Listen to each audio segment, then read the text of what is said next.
Hey y'all, it's Charlie. Thank you so much for clicking on this video. As you can tell by the title, today I'm going to be doing a video on my first ever face-to-face flight attendant interview. So, one thing I want to say before I get started is sorry about all of this lighting and the dirty bed back there.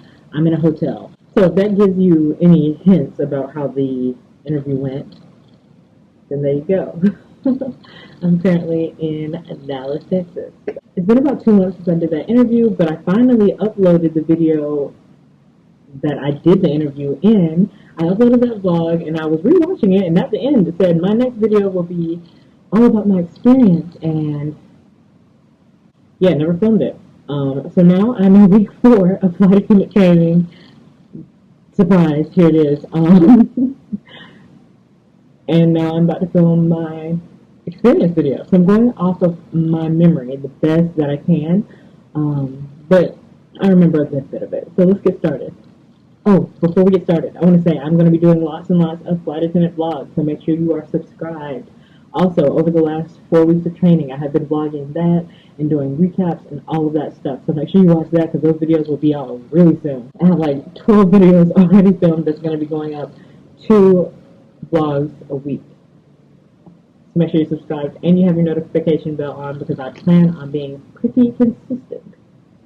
Hopefully.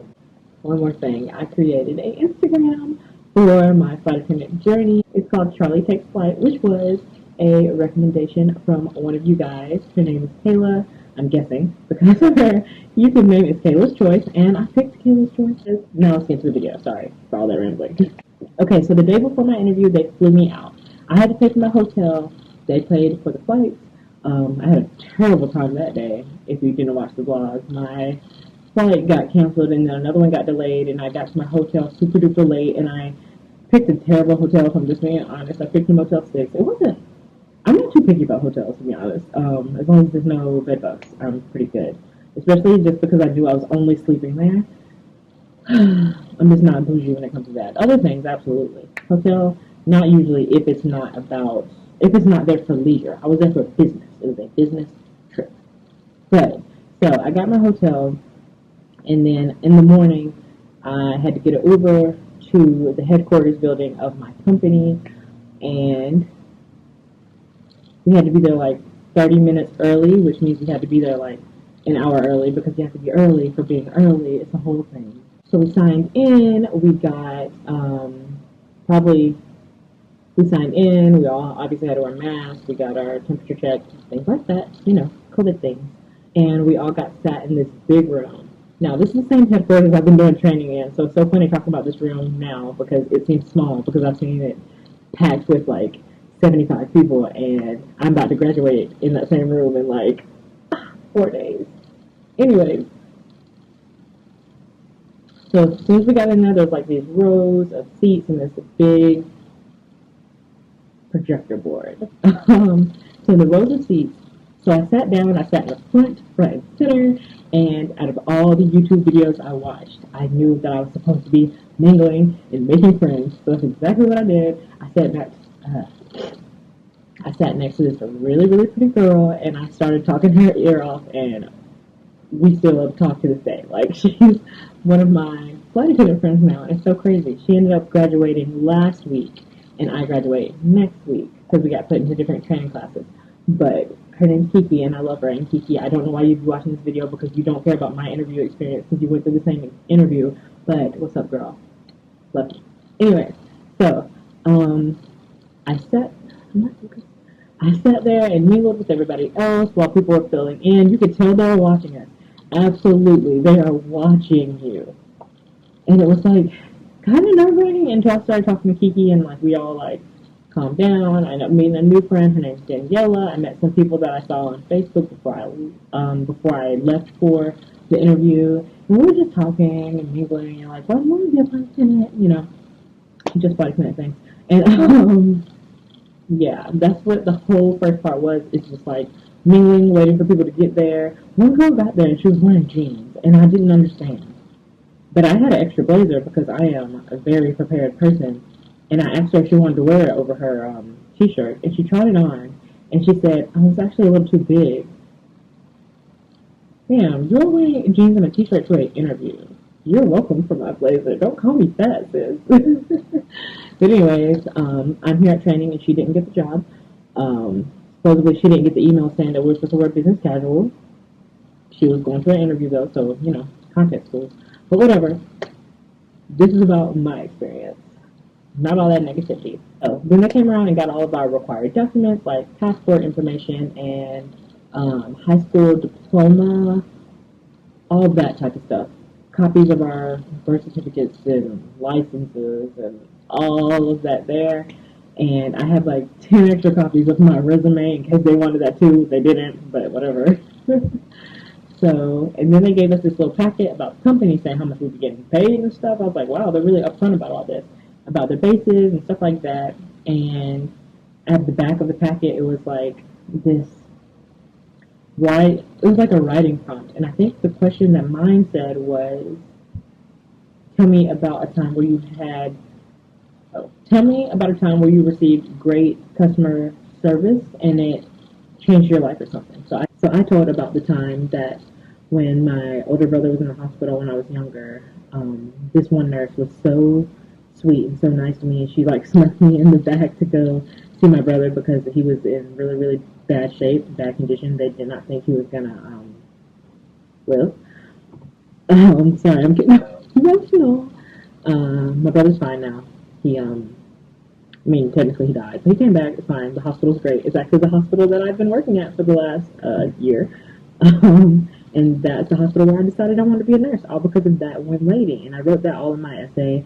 And just because she was so sweet to me and so nice to me, and she went above and beyond to help me see my brother and to give us that moment that we needed. And my voice is cracking, so I'm going to jump to the end of this. So that's what our little short essay was about. It was just like one-page prompt about customer service. And yeah. So then we sat through this like presentation, PowerPoint situation, and they told us about the company, they told us all of our benefits, they told us about the pay, our uniforms, our training, how long it would be, unpaid training, fun. They told us all of our bases and all the aircraft that we would be on. And that was really exciting. So we started asking them questions about the company and stuff, and this part was really just like the classroom type setting.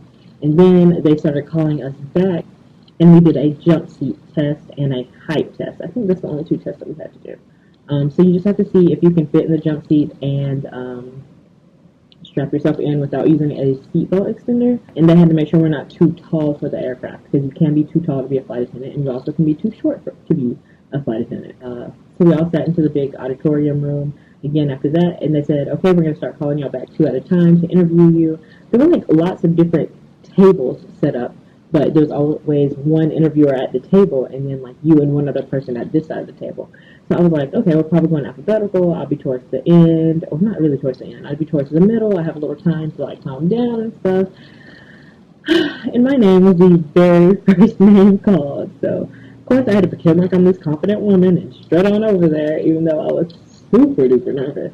I was sitting there with this guy who also, spoiler alert, got the job. I felt really comfortable talking to him and talking to our interviewer. She's absolutely amazing. So yeah, the first thing she asked us was like regular, well, tell me about you, and then she asked us like customer service, basic type questions, or regular interview type questions before she got into the customer service based questions. Then she hit us with the one question that I knew she was going to ask because I did a lot of research on Glassdoor and Facebook and stuff like that, and she asked me why did I want to be a flight attendant, and I gave her my answer, and I knew I was doing really well. Also, I was like sneaking and looking to see what she was writing down, and I got a lot of 4s and 5s on my answers. I'm guessing they were out of 5.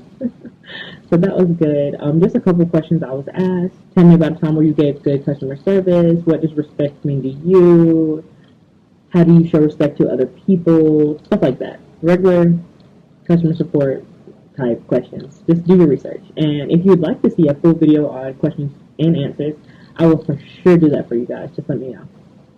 And the interview got to the point where me and the guy and the lady, like, we, honestly, it was like we were talking like we're old friends. She was telling me all about her travels and everything, and like how 9/11 affected her and how she went from a main line to a regional. And I asked her questions about that because that's just straight up interesting to me, because most people do it the other way around. So yeah, we were just shooting the breeze at that point. So I knew it was going well. And towards the end of the interview, she gave me a wink. So So I kind of figured I was going to get the job. So that felt really good to get that little confirmation, but I was still nervous. Like, she could tell me right then and there, yeah, girl, you got it. And I still would have been nervous because that's just how I am. While other people were still being interviewed, we got put back into that original auditorium room I was telling y'all about. And we waited and waited and waited. And like a group of 6 got called, and thinking back at it now, they did not get the job. And then like a group of 14 of us got called next, and I was nervous. And then they took us right outside of the front door, and I got really nervous. And then she said, okay, we're going to be going down this hallway. And I got even more nervous. I was like, what's down this hallway? What could be happening? And she took us to this room and told us that we got the job. And that was amazing. So I got my CJO, and we did our drug test, and we did, what else did we do? Oh, we did fingerprints and stuff, and they collected more of our IDs and everything. That's when we had to disclose any tattoos that we have and things like that, piercings. I don't have any tattoos at all, and my only piercings are in my ears. I used to have my belly button pierced, but I let that close up. I let that close up during quarantine because that quarantine 15 was not looking good with that belly ring at all. So yeah, that's pretty much the whole experience. My friend Kiki got the job. My other friend Daniela got the job. She actually ended up choosing a different airline, which really sucks. It's like, I know that airline was probably what's best for her. Another thing that happened in the interview, they flew us home from the interview, and there was this girl at the airport who talked to me during the interview, and I accidentally told her that she did not get the job. She asked how did she get there before me because I left before her. Apparently she got showed the door and I got showed the hallway. That means you go, take your drug test and do your fingerprints and everything. And I was like, oh, I had to go do my fingerprints and my drug test. And she was like, what? So I was like, yeah, I had to go do my drug test and my fingerprints. She was like, oh, that's weird. They told me they would email me back in like 3 days to let me know if I have it or not. I just like saw the light go out in her eyes, and I felt so terrible because that's not how she deserved to find that out. So yeah, I'm not saying that if you don't get drug tested that day that you do not get a job. I just know that she didn't get the job. That's just how they were doing it that particular day. They were telling us on the spot. One of my friends in training, they didn't find out until 3 days later or a week later. And obviously they got the job there in my class. But yeah, that's it for this video. At the end, they just flew me home, and a couple days later they told me about my training and everything, and now I'm here about to graduate Monday. It's crazy. Thank y'all so much for watching this video. If you are interested in more flight attendant videos, make sure that you like, comment, and subscribe to my channel for more. I am so excited to start this journey, and thank y'all so much for coming along with me. Once again, here's my new flight attendant Instagram. Make sure you follow that, and my personal Instagram if you want to see all my regular travels compared to my flight attendant travels. You can follow me on that too. It's private, but I will accept you. Yeah. Thanks for watching. I'll see you